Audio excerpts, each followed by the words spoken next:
Muy buenas tardes. Mi nombre es Marcela González, soy la maestra de la materia de Derecho Constitucional y en esta ocasión les traigo un video en donde vamos a aprender de forma muy sencilla y muy rápida una cuestión que es fundamental para el inicio del ciclo y la materia de Derecho Constitucional. Se trata de los diferentes significados que puede tener una Constitución. Para saber en realidad y a fondo qué es una Constitución, lo primero que debemos de reflexionar siempre es si este concepto es un concepto polisémico. ¿Qué significa esto? Significa que tiene varios significados la palabra Constitución, o es un concepto único, significa solamente una cosa para todo el mundo. ¿Qué piensan ustedes? Los abogados normalmente, ya sea que ya seamos abogados o los estudiantes desde los primeros cursos en Derecho, pues escuchamos la palabra Constitución y vamos generando un concepto de esta palabra que es casi único, que se refiere solamente al conjunto de normas básicas que le dan sustento a todo el andamiaje jurídico de un país, ¿no? O de un territorio, de una nación, o incluso a nivel internacional. ¿Pero será este el único significado? Lo primero que tenemos que hacer es reflexionar sobre eso. Y miren, por lo menos, tenemos tres significados distintos de lo que significa la palabra Constitución. Tres significados que, si bien no son del todo dispares o muy alejados unos conceptos de otros, sí debemos de tener claro y poder identificar cuándo se está utilizando un significado u otro en cuanto a la palabra Constitución. El primer significado, como lo pueden ver aquí en sus pantallas, es el significado político de la Constitución. El segundo significado que vamos a identificar es el significado sociológico o de carácter social de la Constitución.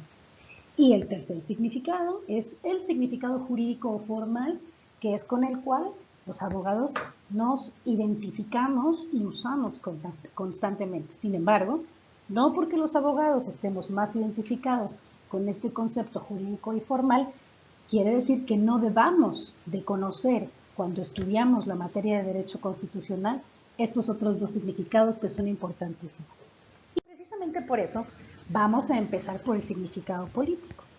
Fíjense ustedes, Ferdinand Lassalle, que escribió un libro hace tiempo, en los años 70, que se llama ¿Qué es una Constitución? Y es un libro muy bonito que seguramente ustedes tienen dentro de sus materiales de estudio para esta materia. Él explica qué es una Constitución y básicamente explica qué es una Constitución desde este punto de vista político. Ferdinand Lassalle dice que la Constitución es, como pueden leer aquí, la suma de los factores reales del poder en un espacio y en un tiempo determinados.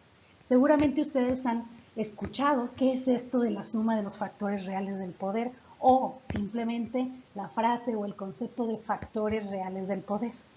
Y en este sentido, entonces la Constitución es en realidad un acto político, no se trata del documento, del papel escrito en blanco y negro que usamos los abogados y que podemos consultar en internet o tenerlo impreso y que cada una de las reformas de la Constitución se publica en el diario oficial. No, se trata del concepto de Constitución como un acto político, es decir, de muchas personas.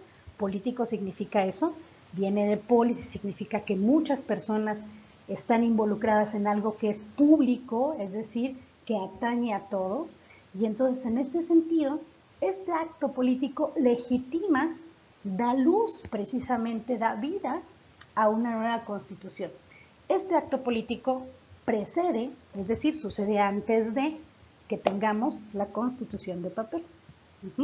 Entonces, este sentido de la Constitución política es muy importante, porque no solamente es un concepto, digamos, más real, más apegado a los fenómenos sociales, sino que además, sin este concepto de Constitución en el sentido político, de la suma de los factores reales del poder, ni siquiera existiría una Constitución escrita. En este acto político convergen estos factores reales del poder de una sociedad determinada. Y fíjense cómo Ferdinand Lassalle Le dice en su libro, que ustedes ya seguramente lo han leído, termina con una frase después de una conferencia en donde él está explicándole a obreros, a campesinos, a estudiantes, a dueños de producción, etcétera, lo que es una constitución. Dice, la constitución, señores, son ustedes. Exactamente, son ustedes, empresarios, son ustedes, obreros, son ustedes, dueños de los medios de producción, son ustedes, estudiantes, son ustedes, maestros. La constitución son ustedes. ¿A qué se refería o a qué se refiere Ferdinand Lassalle con esta cuestión de los factores reales del poder? En todas las sociedades, en un espacio y en un tiempo determinado, si por ejemplo pensamos en el México actual, existen poderes fácticos, es decir, grupos de gente con intereses diversos que detentan un determinado poder frente a la totalidad de la ciudadanía. Por eso, cuando se hace una nueva constitución, se tienen que considerar estos poderes. En una época, por ejemplo, cuando estamos hablando de la revolución, se tenían que considerar pues las 2, las 3 o las 4 partes que estuvieran en pugna. Si en este momento hiciéramos una nueva constitución, tendríamos que considerar a quienes imaginan ustedes. Pues evidentemente tendríamos que considerar a la iniciativa privada, a todas las grandes empresas que generan empleos, que hacen que venga la inversión extranjera, ¿no? Porque son un factor real de poder en México.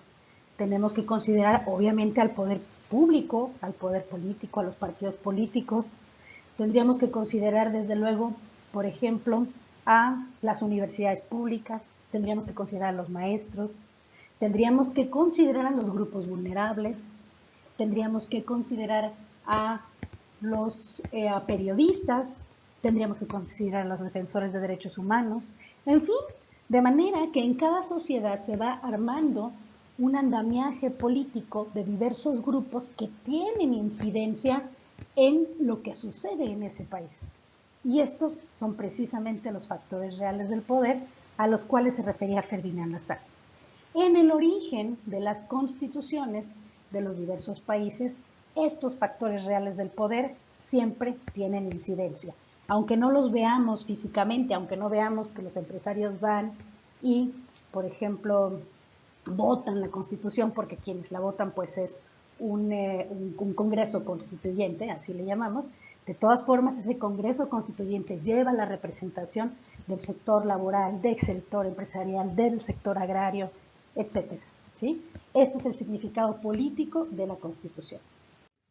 Veamos el significado social. Este es muy interesante y ustedes seguramente, si recuerdan antes de que entraran a la carrera de Derecho, van a decir, oh, claro, yo me referí de esta forma a la Constitución.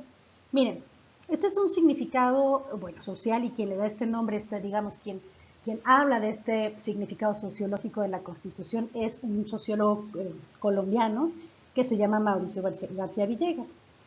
Y se trata de la Constitución como un discurso de legitimación política o como instrumento de cambio social. Y fíjense ustedes en estas expresiones. Necesitamos una nueva Constitución. ¿Cuántas veces no hemos escuchado que se necesite una nueva Constitución? O, por ejemplo, ¿cuántas veces no hemos escuchado que los gobernadores o que algún secretario de Estado o el presidente de la República dice cumpliré con el mandato constitucional?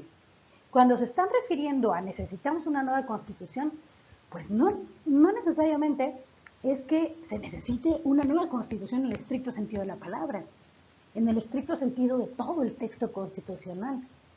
Esa expresión no se está refiriendo al texto constitucional como tal, se está refiriendo a que necesitamos un cambio, necesitamos una transformación radical de fondo.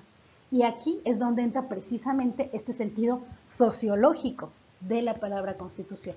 O fíjense ustedes, la Constitución como derecho o como obligación, tan sencillo como es, concebida por los ciudadanos. Y entonces las personas decimos, la Constitución me protege. Y bueno, en realidad no es que veamos nosotros a una Constitución con patitas, ¿no? Con unas armas o como si fuera un policía protegiendo a los ciudadanos. La Constitución no protege en sí misma. La Constitución tiene derechos y entonces esos derechos al hacerlos valer los ciudadanos, pues surgen. Pero no quiere decir que la Constitución como tal sea un ente que vaya protegiendo a los ciudadanos, porque la Constitución en sí misma pues es un papel. Pero cuando nosotros decimos la Constitución nos protege o me protege, o cuando decimos al contrario, la Constitución no sirve para nada, bueno, pues lo mismo. Nos estamos refiriendo a este significado humano, a este significado ciudadano que no es netamente jurídico. Y un ejemplo más, la Constitución como sustituto de la eficacia del poder político del Estado frente al ciudadano o un uso simbólico del derecho. Esto es muy importante, ¿no?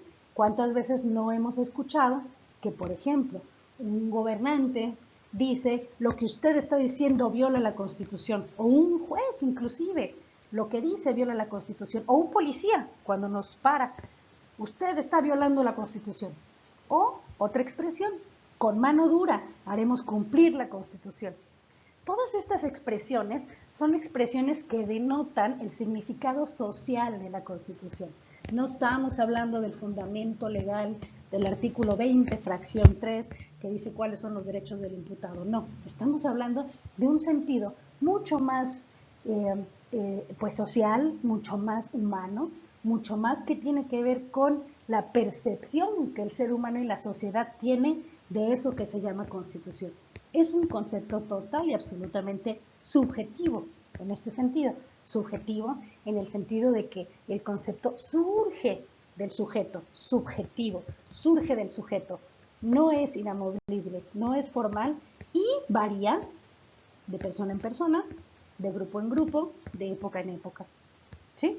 Tercer significado, y es el que todos conocemos, bueno, por lo menos todos los abogados conocemos mejor, y es el significado de la Constitución formal o el significado jurídico formal de esta Constitución. Este significado nos es legado por Hans Kelsen, que ustedes ya lo han estudiado, es el padre del positivismo jurídico. Nuestro sistema jurídico es un sistema jurídico positivo y por tanto la Constitución, como dijo Hans Kelsen desde sus épocas, es la norma fundante básica de todo el ordenamiento jurídico. ¿Qué es la Constitución? Es una norma. Está escrita y es la norma de la cual surgen o se derivan todas las demás normas. La Constitución formal, dice Hans Kelsen, es una Constitución escrita. No es un pacto político, como veíamos en el concepto político. No es una idea subjetiva de los ciudadanos, no. Es algo que está escrito y que se publica en México en el Diario Oficial de la Federación. Y si no está escrito y no está publicado, entonces no es Constitución. La estructura, que ustedes también ya conocen, de la forma piramidal del sistema jurídico, se basa en el principio de fundamentalidad constitucional, es decir, precisamente esta cuestión que dice Hans Kelsen de la norma fundante básica. De ahí viene el nombre de este principio de fundamentalidad constitucional. Funda, está en la base de la pirámide. Y las leyes solamente son válidas si derivan precisamente de la Constitución. Todos los legisladores usan este principio de fundamentalidad constitucional, este principio en donde las normas solamente son válidas si están fundamentadas o derivadas de una norma constitucional válida, es el que utilizan todos los legisladores para legislar. No pueden hacer normas que vayan en contra de lo que dice la Constitución.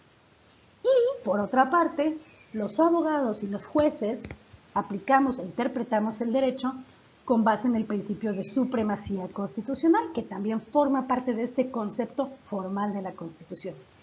En este concepto de supremacía constitucional, la Constitución no está en la base, sino que está en la cúspide. Es la norma superior y esta norma superior no debe de ser violada, o más bien dicho, no puede aplicarse ninguna norma por un juez o por un magistrado o por algún abogado o por inclusive alguna autoridad administrativa que contravenga el texto constitucional. ¿Por qué? Precisamente en esto consiste el principio de supremacía constitucional. En su clase de derechos humanos van a ver que estos dos principios tienen algunas excepciones, pero lo importante en este punto es identificar cuáles son los fundamentos de estos tres concepciones distintas de constitución, ¿sí? La política, es decir, el pacto político de los factores reales del poder. El sentido sociológico, es decir, la forma subjetiva en la que los ciudadanos aprecian eso que se llama constitución.